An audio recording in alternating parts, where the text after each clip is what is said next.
Yeah, sorry I'm a little late. Practice went a little long. We're trying to get the defense figured out. Weekend didn't go as we wanted. We would have liked to have come away 2-0. Ohio State's a good team. I think they're going to prove to be a little better than what some people thought. But our defense is still nowhere close to where we need it to be.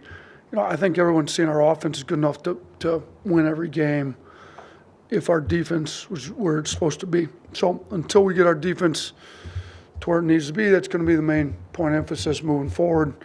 We've got to do a better job keeping the ball out of the lane. I thought we got beat off the dribble too much. We let the ball get inside too much. They've got the best returning post player probably in the ACC in P.J. Hall, so he's going to be a problem for us. They've got the two top returning leading scorers in all of ACC with P.J. and Joe Girard, so we're going to have a tough matchup on the perimeter, and Girard, tough matchup in the post, and P.J. Hall, our front court, our back court, both going to have to be much better. They went to the transfer portal and have some veteran guys. I think the 4 transfers they got come in, average 48 points a game combined. They returned 52 points. I mean, that's 100 points of production that this team has. They're good. They're very good. They're experienced, and we're going to have to play significantly better to have a chance to win at home here tomorrow. Yeah, hey, Coach. After the first game, you kind of praised Ryland for his defense, and then in game 2, he scores 17 for you guys. Just is he starting to kind of come around and play maybe like you envisioned to begin the season? Yeah, I think he's really locked into the right stuff. We kind of really challenged him after that TCU scrimmage. He wasn't very good on defense at all that game, and I just don't think his head was quite where it needed to be defensively. After that game, he's really been all about the right stuff for about a month now. So I was really happy to see him play well on offense. You like for the guys that are about the right stuff to get rewarded. I think when you just focus in and lock in on playing the right way and you're really talented on offense, you got to put the work in. You can't not be a good offensive player and just focus on defense, and it's still not going to be a good offensive player. But if you put the work in like a lot of our guys have, and I think you're focused on the right thing, I think it just comes and it flows, and you're not pressing, and you end up playing really well on offense. I think that's been the way it's been for us around here for a while now. So I think Ryland showed the benefits of that finally happening. I think he's a great shooter. He's going to continue to put the work in outside of practice. I anticipate him continuing to play well on both sides of the ball as long as he stays locked into the defensive side of the ball. Yeah, obviously you talked going into that tournament about defense, talked about it in the tournament, talking about it now. I mean, how much is it just a matter of guys receiving the message, or how much is it just takes time for that to get fixed and to get improved? I think it's both. I think you see, though, sometimes a guy can flip it from one game to the next. I didn't think Sears was great against Ohio State. I thought, he got burned a little bit. We told him, if we're going to be any good this year, he's got to be significantly better. Without a practice between the games, obviously you're playing back-to-back days. He turned the whole thing around.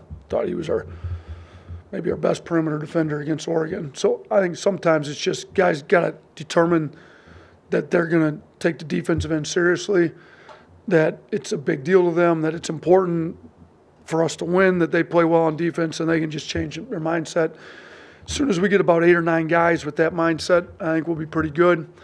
I thought we had a good practice today, and I'm going to keep saying it, and we're going to try to keep coaching it. But, you got to get 7, 8, maybe 9 guys locked in on defense. You got a chance to be good. We're not going to play all 11 guys every game, but the guys and some of the guys want to be good that are freshmen, and they just, they need more reps. They got to get more reps at. Some of the veteran guys, they just got to determine that they want to be great on defense and get locked into it.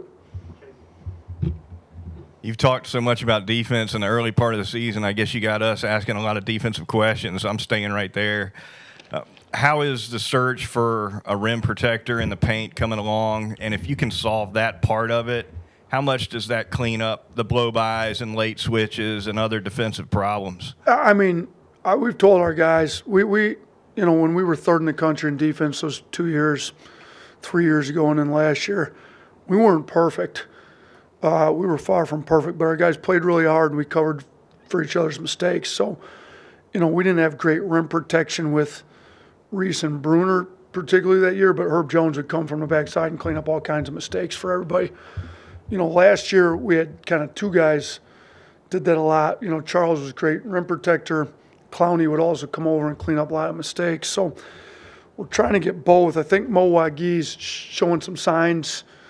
He had some great blocks. Grant Nelson had 4 blocks. I don't know what the official stats had him for, but we go back and rechart everything. He had 4 blocks against Oregon. I think Grant can give us that. I think Mo Wagi can definitely start giving us some of that. Nick showed it for a couple games there. Didn't have any blocks last game. I'm not sure he had any over the weekend, to be honest with you. We got to get more consistent rim protection. So, I think Grant can give us that. We need more out of Jaron Stevenson. I think he can play a lot more like Clowney did for us.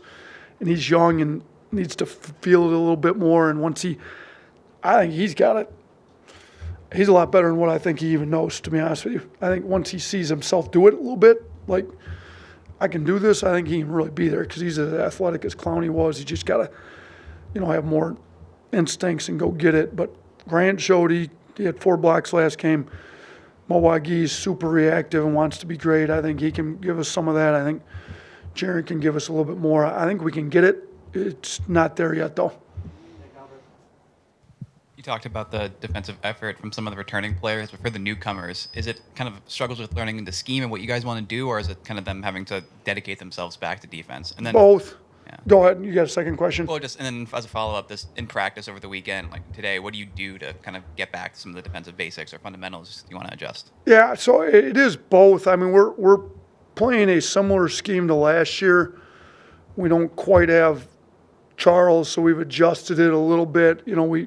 Obviously, you see us up in the ball more with our guards. Once we get in the half court, it's very similar to what we had last year. We're trying to wear some people out a little bit more than we did last year. We're trying to use our depth in the backcourt a little bit more, try to wear some other teams out, put pressure on them, get them to play late in the shot clock. I think we're maybe the third, among high major teams, if you look at just the high major teams, I believe we're first in offensive pace of play and third slowest in defensive pace of play, which when we've been really good, other teams, if you're really good on defense, other teams take a long time to score on you.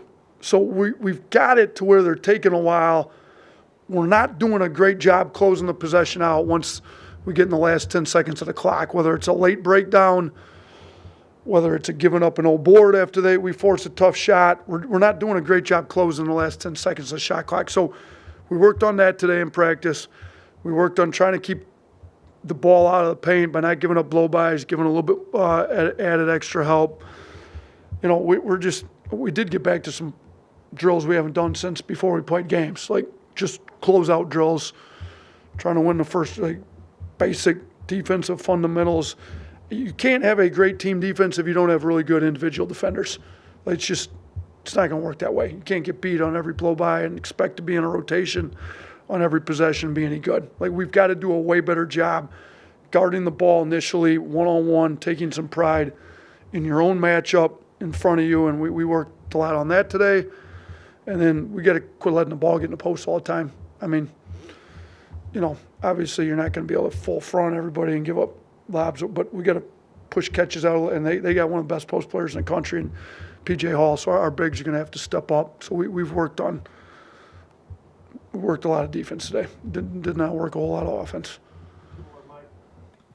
Just what do you want to see out of the crowd? Obviously, kind of a late night, weeknight game, but also, the biggest non-conference game at home, and just overall the SEC versus ACC challenge, what that means, kind of compared to, I think you talked in the past about the Big 12 SEC challenge kind of meaning something at the end of the season. Yeah, no, this game means a lot. We need the crowd to show up big. I mean, this is a big home win. I told our guys, we've done a pretty good job here the last 3 years of getting our NCAA tournament seeding up. Last year we were the number 1 overall seed. Year before that, I believe we were the top 6 seed, which I think would be the 21st best team in the country, according to the committee. And then I believe we were the top 2 seed before that. So we've been the best team, 21st, and the 5th best team that comes from getting quality non-conference wins in addition to playing well in your conference. So this is going to be if we can get the win, it would be a high-quality non-conference win. Clemson's a very good team that's going to win a lot of games in the ACC. If we don't play well, we're not winning this game. It's going to take a colossal effort to play well. We need unbelievable crowd support. We need our home court advantage. The first year of the ACC SEC Challenge, we've been against the Big 12. Clemson to me has been an underrated ACC team. Like, we've only played them once since I've been here. We're 0-1. They beat us. I think Coach Brownell's teams are always well coached. They're well prepared. They play hard. They're tough. They're physical. They're in every game. And he's a good coach and hasn't prepared, for late game situations. So we're going to have to play hard. We're going to have to play well, and we're going to need every bit of the home court advantage as we can possibly get tomorrow.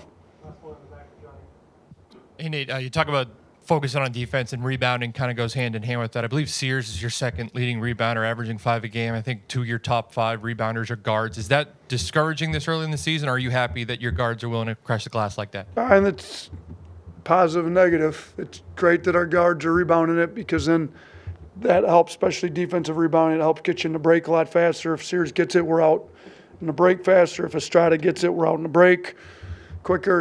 We even have Grant Nelson pushing it, who's one of our leading rebounders. But, yeah, we need our bigs to rebound the ball better.